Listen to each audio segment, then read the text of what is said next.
So case third is when delta is equal to 1.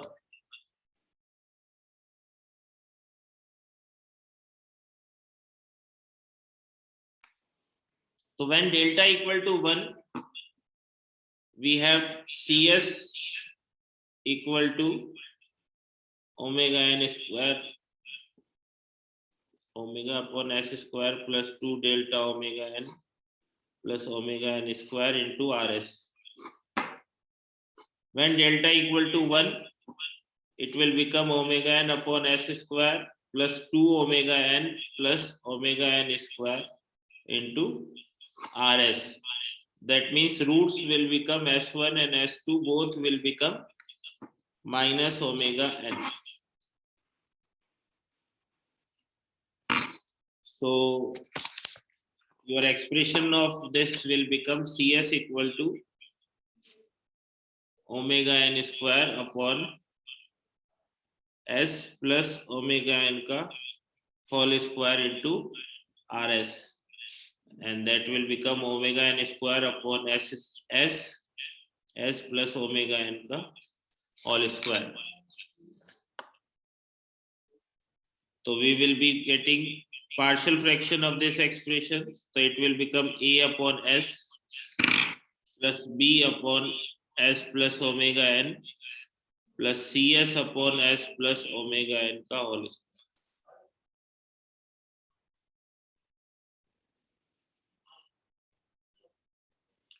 So for solving this, we can directly get A and we can directly get C.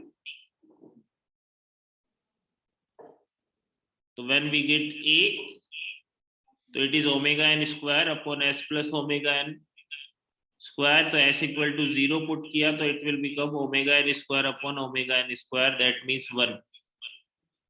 So solving, we get A equal to 1. When we solve, we get C equal to, so it will become omega n square upon S square, and S is equal to omega n.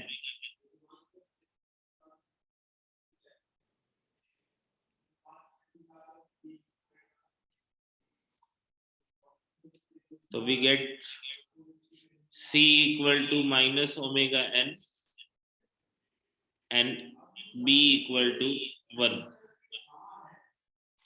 Sorry, minus 1.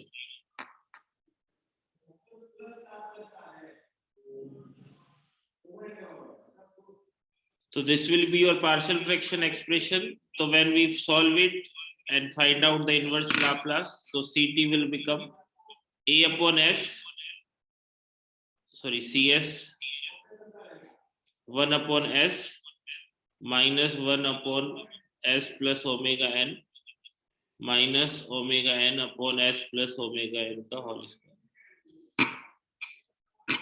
So it will become CT 1 upon S means 1 upon S plus omega n, it will be e raised to power minus omega n t minus omega n S plus omega n ka whole square. So because we require it to be omega n square, S plus omega n ka square, so that will become t into e raised to power minus omega n t. Because 1 upon S square, so that is t, and because S plus omega n is S, so it will become e raised to power minus omega n t. So this response of this system will be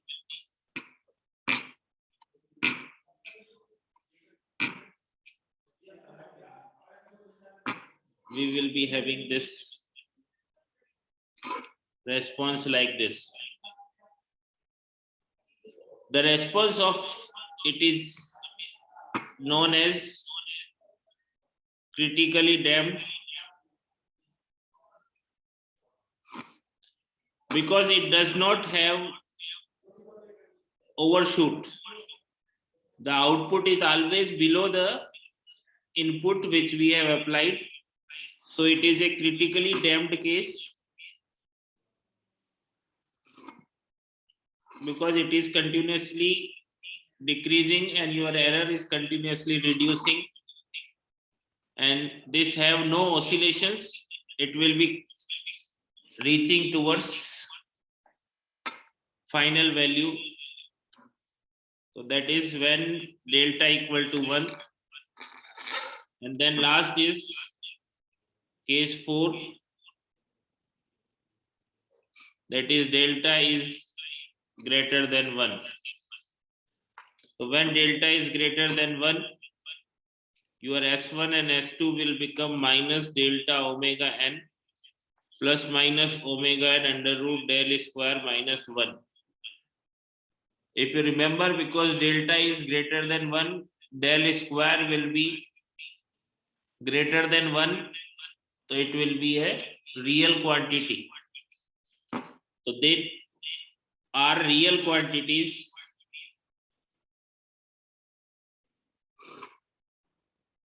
and they are different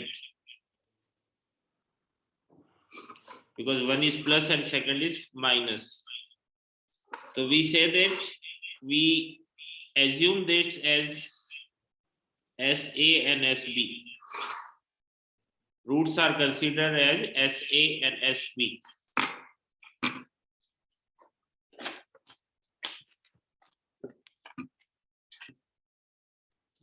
So we get CS upon RS equal to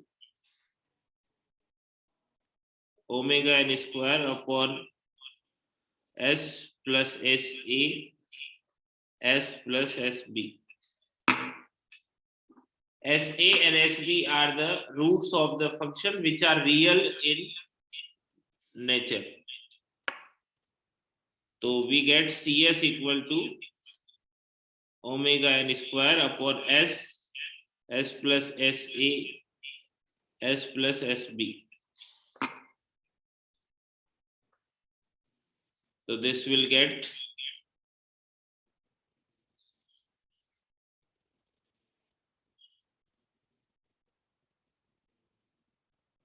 A upon S plus B upon S plus SA plus C upon S plus SP. This will be the partial fraction. So when we put A, find out solve, A will become S cancel, so it will become omega n square upon SA into SB. B will become omega n square upon minus SA and SA plus SB, and C will become omega n square upon minus SB minus SB plus SA. So that means it will become, CS will become omega n upon SA SB 1 by S minus omega n square upon SA SB minus SA 1 upon S plus SA minus omega n square upon SB SA minus SB 1 upon S plus SB.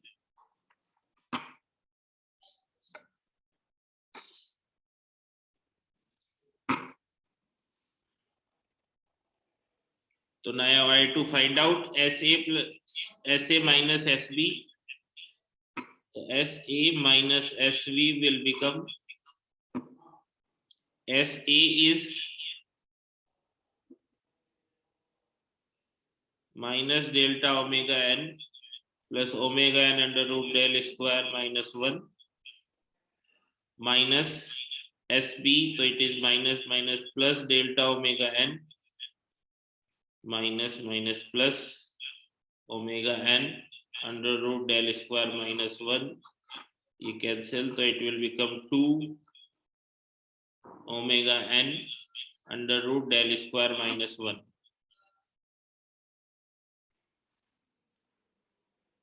And similarly, SA into SB. So it is minus delta omega n plus omega n under root del square minus 1 into minus delta omega n minus omega n under root del square minus 1. So we have to multiply these terms. When we multiply these terms, we get it as omega n square.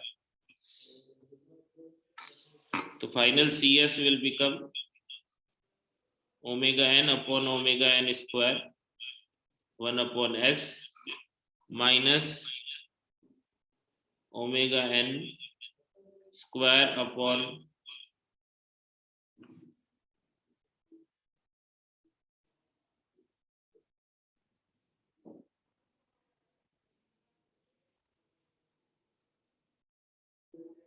SA into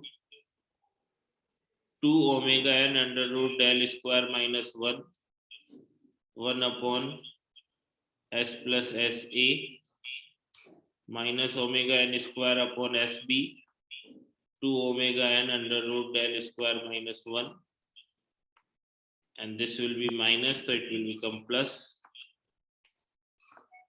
1 upon S plus SB.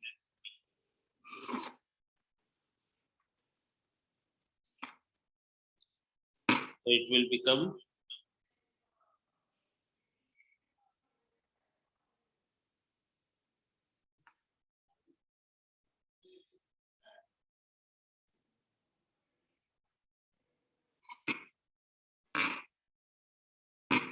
omega n 1 upon S minus omega n upon 2 under root del square minus 1 upon SA S plus SA minus 1 upon SB S plus SB.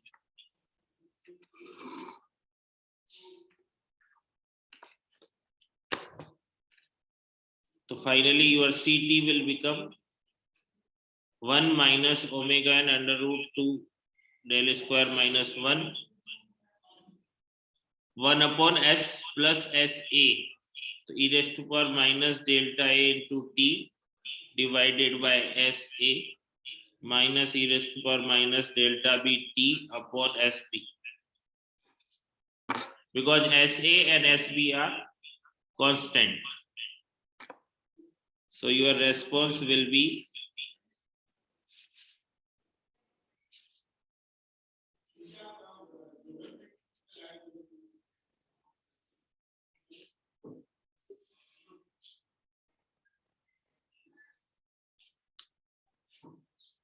delta equal to 1.5, delta equal to 2, delta equal to 3, and so on.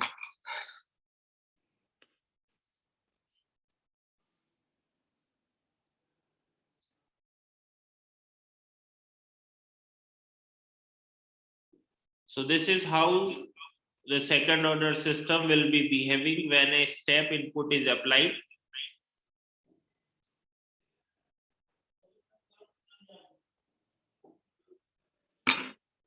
So if you combine all the cases, your final curve will become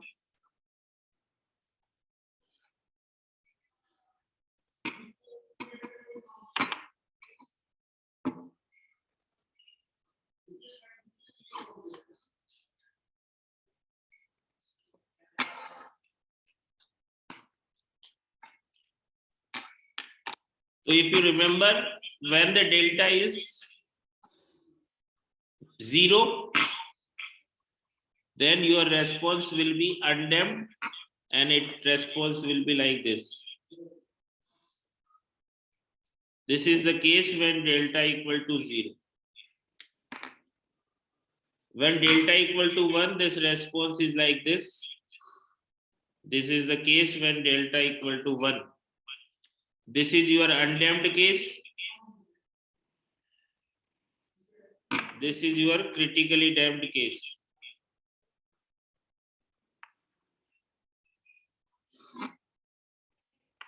And if delta is greater than 1, then this curve will be shifting downwards. It will be taking more time to settle.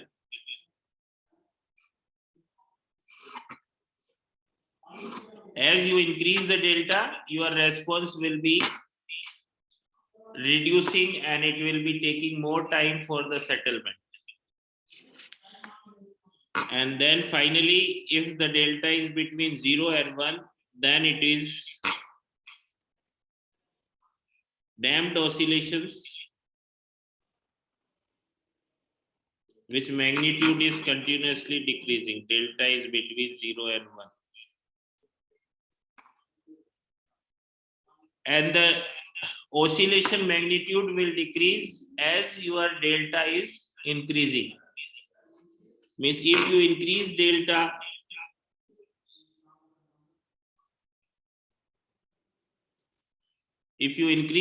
your this magnitude maximum point will shift downwards.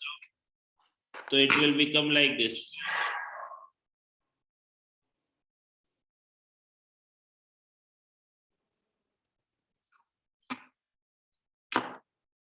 So best response we are getting is the critically damped case when delta equal to 1. Because in that case, we don't have any response which is increasing beyond the input which we have applied. All the time your output will be less than the input and it will be settling fast. So that's why the case when delta equal to 1 is the mostly used case, or delta is between 0 and 1. We don't use delta more than 1 because it requires more settling time as compared to other. So this is how your second order system will be behaving when we are applying a unit step input.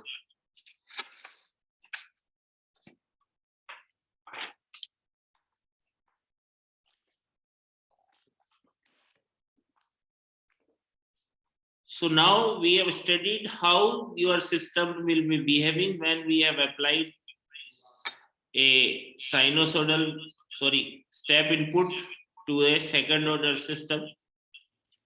And this is the mostly used case when we are analyzing any circuit.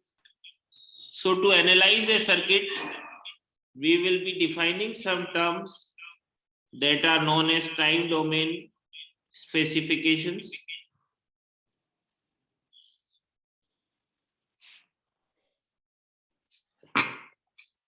The time domain specification are the specification or parameters which are used for the damped system of a second order system.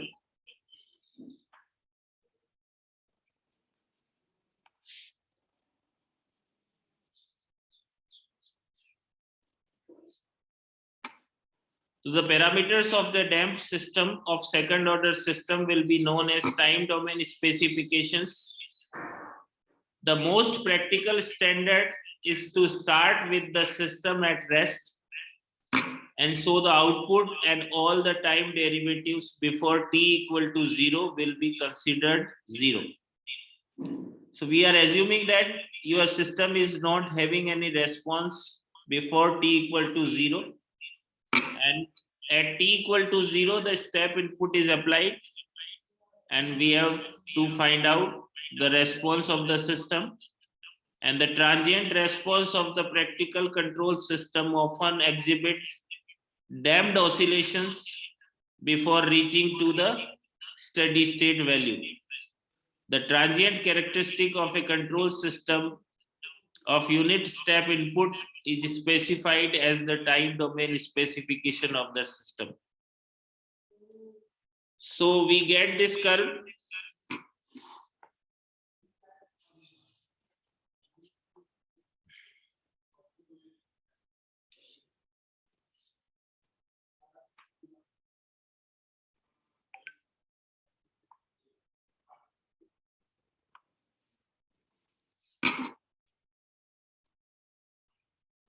So this is the standard response of a second order system in damped oscillation case. So we will be defining some terms on the basis of this curve, and they are known as, first is delay time, that is known as TD. Second is rise time, that is known as TR. Peak time, that is known as TP. Maximum overshoot, that is known as MP. And last we define settling time, TS. So the terms which are given is the name which we are using. Delay time means it is a delay in the output which we are getting. Then we have a rise time.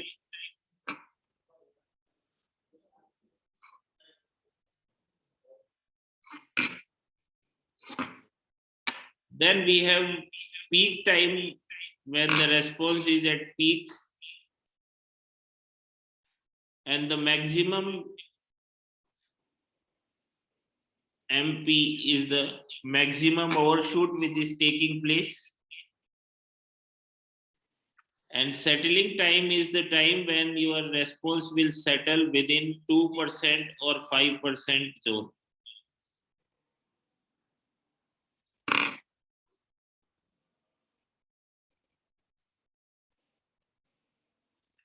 So that is the tolerance allowed.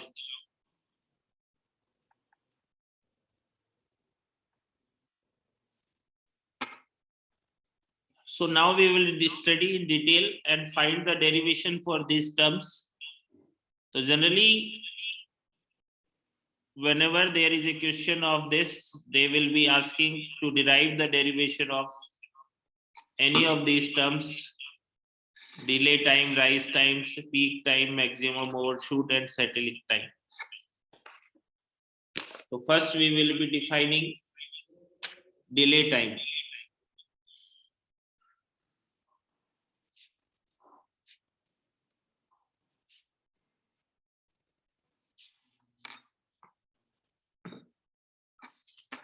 So as this term indicate, it is a delay time. That is delay we are getting in finding the response. So delay time is known as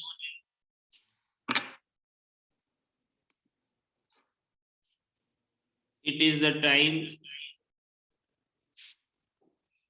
taken for the response to reach 50% of final value for the very first time.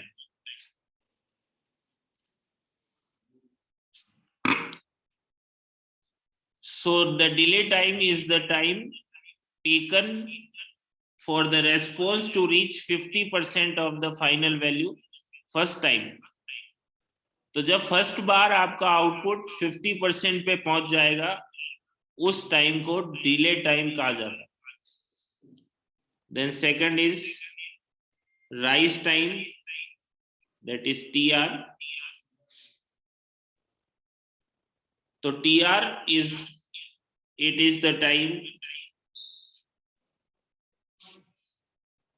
taken for the response to rise from 0 to 100%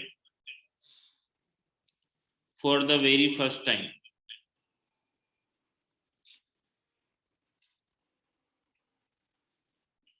zero से 100% जब पहली बार पहुंचेगा तो वो time that is known as rise time.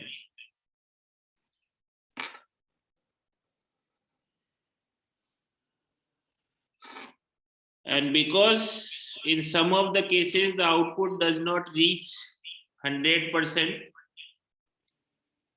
so we will be defining that for underdamped case, it will be 0 to 100%. For overdamped case, because in overdamped case we will be not getting, so it will be 10% to 90%. And for critically damped case,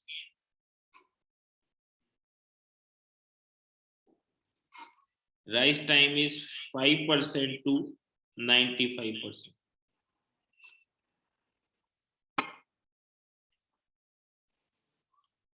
So rise time is the time, and generally because we are considering the underdamped cases when we defining the terms, so rise time is the time taken by the response from reaching 0% to 100%. That is known as rise time.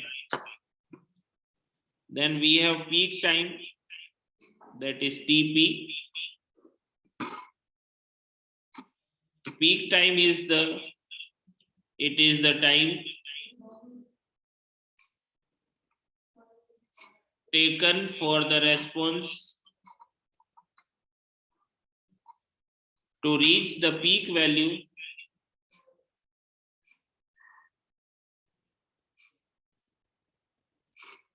that is maximum for the first time.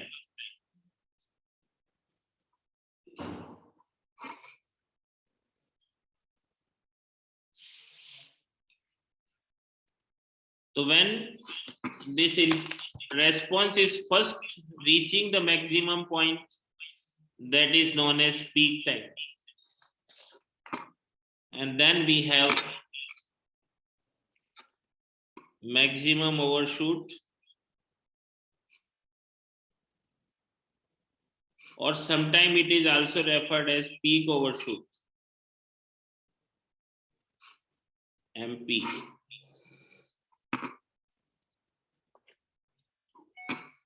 So it is defined as ratio of maximum peak value measured from final value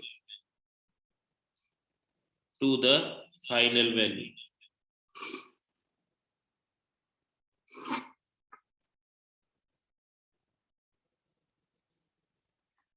So let's assume maximum value is CTP and final value is C infinity. So your maximum overshoot MP will be CTP minus C infinity divided by C infinity. And last derivation is, or definition is, settling time, that is TS. So as the name suggests, it is the settling time. That means the response will settle because it takes infinity time for settling to the final value. So we are defining a allowable tolerance limit. So if the response settle within the tolerance limit, then it will be known as the settling time. It is the time taken by the response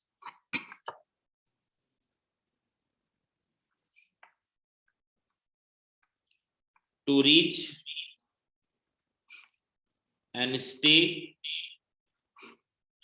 within the specified error, that is allowable tolerance.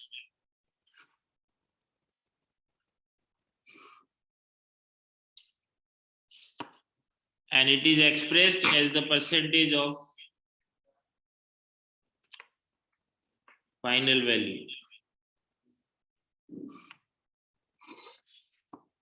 So generally, we say that response reaching to 2% zone or 5% zone.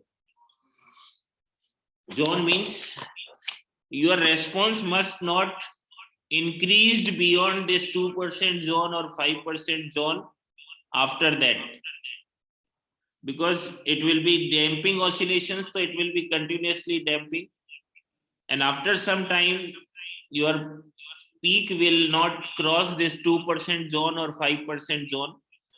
So on the basis of that, we will be defining the terms, that is when your response will be within the specified error or allowable tolerance limit, which is generally specified as 2% or 5% of the final. So these are the terms. So TD is the when the response is reaching to 50% of the output, that is delay time. Rise time is the time when your response is first reaching the final value, that is rise time, that is TR. When the maximum value of the response is at reaching, that time is known as TP, peak time, and the error or the difference between the final value and maximum value is known as maximum overshoot. And then rise or settling time is the time when the response will settle between the allowable tolerance limit. So these are the various terms or time domain specifications which are used for analyzing a second order system. And in next class, we will be finding the derivations, formulas for this all terms. We have the value of CT, and we will be putting the value of various parameters, and then we will be finding the values of TD, TR, TP, and TS, and maximum overshoot.